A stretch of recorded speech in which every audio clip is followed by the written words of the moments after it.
मेरा सवाल आपसे ये है कि अगर आपको भारत का एजुकेशन मिनिस्टर बनने का अवसर मिले तो आप हिंदी को लेकर कौन से नए बदलाव करना चाहेंगे या कौन सी नई पॉलिसीज को इंट्रोड्यूस करना चाहेंगे? पहली बात तो ऐसा होगा नहीं, है ना। कोई मुझे क्यों बनाएगा। लेकिन अगर मैं इस हाइपोथेटिकल सिचुएशन में चला ही जाऊं कि मैं भारत का शिक्षा मंत्री बन जाऊं, इसमें एक समस्या ये है कि भारत में शिक्षा समवर्ती सूची का विषय है। समवर्ती सूची का मतलब है कि केंद्र सरकार के पास शक्तियां सीमित हैं, राज्यों की अपनी शक्तियां हैं। तो सबसे पहली बात, मैं राज्यों पर थोपूंगा कुछ भी नहीं, मैं सारे राज्यों के शिक्षा मंत्रियों के साथ संवाद करूंगा। मैं उन सबको प्रेरित करूंगा, समझाऊंगा। मैं उनसे कहूंगा कि तमिलनाडु में मेडिकल साइंस तमिल में होनी चाहिए, कर्नाटक में कन्नड़ में होनी चाहिए, हिंदी क्षेत्र में हिंदी में होनी चाहिए, हिंदी में नहीं इंग्लिश में होनी चाहिए, ऐसी कन्नड़ प्लस इंग्लिश में होनी चाहिए, तकनीकी शब्द अंग्रेजी में रहें। और वो शिक्षा सिर्फ मेडिकल साइंस क्यों, इंजीनियरिंग भी, लॉ में भी, जुडिशरी में भी। मैं ये भी चाहूंगा कि भारत के हर एग्जाम में, केंद्र के हर एग्जाम में अंग्रेजी और हिंदी का समान महत्व होना चाहिए। और राज्य स्तरीय हर परीक्षा में उस राज्य की राजभाषाओं का सम्मान होना चाहिए।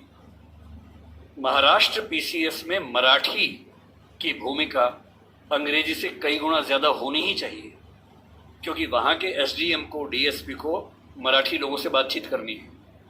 और यदि किसी राज्य में 2-3 राजभाषाएं हैं तो वहां की परीक्षा में उन दोनों तीनों राजभाषाओं की परीक्षा होनी चाहिए, ताकि वो व्यक्ति सेवाओं में आए जो उन भाषाओं को बोल सकता है। कुछ ऐसे प्रयास। और तीसरी बात, अभी हमें शिक्षा पर बजट हम बहुत कंजूसी से खर्च करते हैं। हमारा ज्यादा बजट सेना पे खर्च होता है और चीजों पे होता है। मजबूरी वो भी है, सेना को हम नहीं छोड़ सकते, क्योंकि सुरक्षित होंगे तो पढ़ेंगे। अगर युद्ध हो गया, किताब फेंके तो मारेंगे नहीं, तो हमें ये हथियार चाहिए ही चाहिए, युद्ध तो करना ही पड़ सकता है। पर मैं चाहूंगा कि शिक्षा पर हमारा खर्च बढ़े।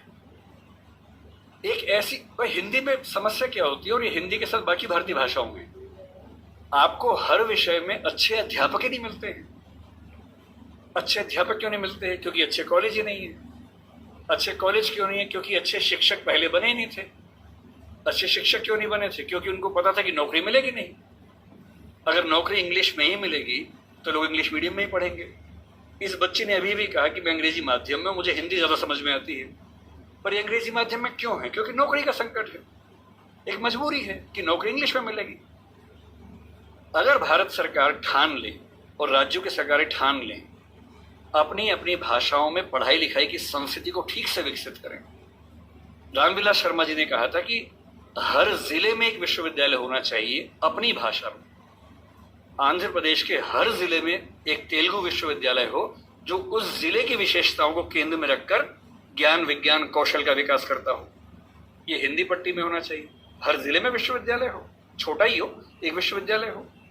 उस जिले में खेती कैसे अच्छी हो सकती है, उस जिले में उद्योग कैसे पनपेगा, स्टार्टअप कैसे होगा, उस पर रिसर्च वहां पर हो, वहां की भाषा में हो, वहां के किसान को समझ में आती हो। और देखिए, अनुवाद की दुनिया बड़ी समृद्ध हो चुकी है। आज से 4 साल पहले गूगल ट्रांसलेट करने पे हंसी आती थी। आज क्रिएटिव ट्रांसलेशन छोड़ दीजिए, तथ्यों का अनुवाद मैं तो अक्सर लगभग रोज इस्तेमाल करता हूं। हम जिस संस्था में काम करते हैं दृष्टि में, हमारी राजभाषा हिंदी भी, अंग्रेजी भी है। और मैं सुनिश्चित करता हूं कि हमारी संस्था में जितने भी नोटिफिकेशन आएंगे पहले हिंदी में आते हैं, फिर अंग्रेजी में आते हैं। मैं खुद बनाता हूं, दोनों भाषाओं में बनाता हूं। पहले हिंदी में, गूगल ट्रांसलेट पे जाता हूं, 1 सेकंड में अनुवाद हो जाता है। फिर उसको चेक करता हूं।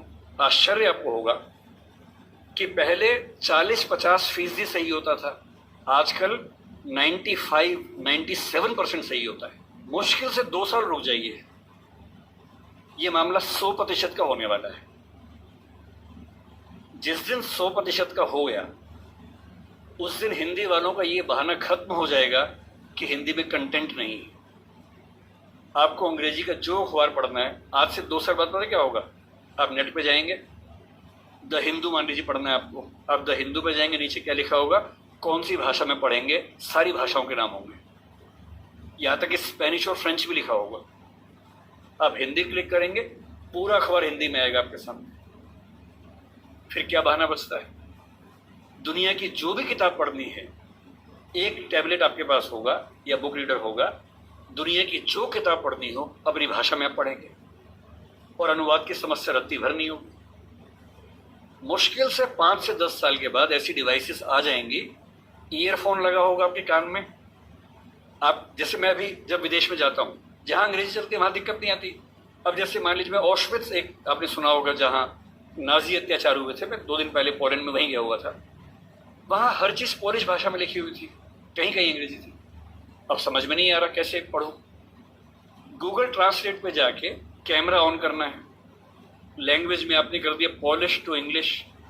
आप कैमरा जहां जहां ले जा रहे हैं पॉलिश इंग्लिश में कन्वर्ट होकर दिख रही है आपको, कोई समस्या ही नहीं है। वो सारी पॉलिश लिखी है, मैं सारा अंग्रेजी में पढ़ रहा हूँ, कहीं कहीं हिंदी में पढ़ रहा हूँ, सब कुछ हो चुका है। मुश्किल से 2-3 साल बाद क्या होगा, ऐसे हेडफोन्स और माइक आ जाएंगे। आप अपने कंप्यूटर से या फोन से कनेक्टेड हैं, एक पॉलिश व्यक्ति या मान लीजिए डच व्यक्ति आपसे बात कर रहा है, नीदरलैंड्स का, उसको केवल डच आती है, मुझे केवल हिंदी आती है। मैंने अपने फोन में डच से हिंदी सेट कर दिया, उसने अपने फोन में हिंदी से डच सेट कर दिया। वो डच बोल रहा है, मेरे हेडफोन में जो माइक है वो उसको सुन रहा है, कंप्यूटर कनेक्टेड है, फोन कनेक्टेड है, मेरा फोन तुरंत उसको हिंदी में कन्वर्ट करके मुझे हिंदी में सुना रहा है।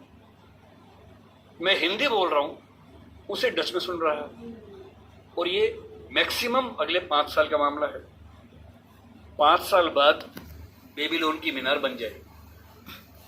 5 साल बाद आप दुनिया की किसी भी भाषा के साहित्य को, साहित्य में थोड़ी दिक्कत आ सकती है, ज्ञान विज्ञान की बात कर लेते हैं, किसी भी भाषा के ज्ञान विज्ञान को आसानी से पढ़ सकेंगे। अगर मैं शिक्षा मंत्री बन गया, जो कि मैं नहीं बनूंगा, मैं जानता हूं,